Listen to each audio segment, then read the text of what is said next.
নমস্কার শ্রোতা বন্ধুরা, আমি senior consultant orthopaedic surgeon doctor Nirmal দেব।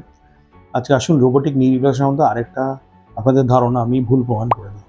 প্রথম কথা হচ্ছে, আমাকে অনেকদিন জিজ্ঞেস করে, ডাক্তারবাবু এই অপারেশনগুলোতে প্রচণ্ড ব্যথা হয়, ফিজিওথেরাপিতে ব্যথা হয়, অপারেশনের পর পেশেন্ট ছটফট করে। আজকে আসুন সেই সব প্রশ্নগুলো উত্তর দিই। এদের ব্যাপারটা হলো যে আমরা অ্যানেস্থেসিয়া টেকনিক্সে এত অ্যাডভান্স যে আমরা পেশেন্টকে অপারেশনের আগে যে অ্যানেস্থেসিয়া দিই, অপারেশন পরে পেশেন্টকে নার্ভ ব্লক দেওয়া হয়, যেগুলো সিগনিফিকেন্ট ডিউরেশন অফ টাইম অবধি কাজ করতে পারে, to the extent of 24 hours or even 48 hours. আমরা পেন কন্ট্রোল করি।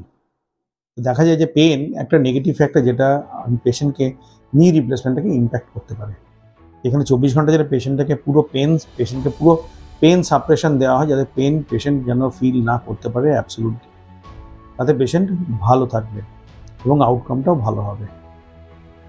এই পেনটা আমরা অ্যানেস্থেসিয়া টেকনিক যারা মিনিমাইজ করে পেশেন্টকে আমরা 24 ঘন্টা পরেই আস্তে আস্তে করে দাঁড় করানো, তারপরে ওয়াকার নিয়ে হাঁটাচলাগুলো করা, সব কিছু এনকারেজ করে থাকি, বেড রেস্টে যাতে পেশেন্টের না থাকে। পেশেন্ট যাতে আগের স্বাভাবিক জীবনে খুব দ্রুত, খুব তাড়াতাড়ি ফিরতে পারে এবং বাইরেও আস্তে আস্তে করে হাঁটাচলা খুব তাড়াতাড়ি করতে পারে। তো বয়স্ক পেশেন্ট দেখা যাচ্ছে যে আমরা ভালো অ্যানেস্থেসিয়া টেকনিক যে পেনটাকে মিনিমাইজ করি, যাতে পেশেন্টের রিস্ক ফ্যাক্টরসগুলো কম হয়, পেশেন্টের ব্যথা কম ফিল করে এবং পেশেন্টের ব্যাক টু নর্মাল লাইফ, আগের লাইফ, সেটা খুব তাড়াতাড়ি ফিরতে পারে। এখানে চ্যানেলে হেল্পের নাম্বারগুলো দেওয়া থাকবে আপনাদের সাহায্যের জন্য। আপনারা অবশ্যই ফোন করবেন।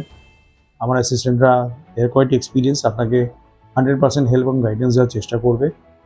এবং চ্যানেলটা ভালো লাগে অবশ্যই লাইক, শেয়ার অ্যান্ড সাবস্ক্রাইব করবেন, যাতে আরও যারা আছে এরকম এই উত্তরটা খুঁজছেন, এই প্রশ্নের উত্তরটা খুঁজছেন, তারাও যাতে উপকৃত হয়।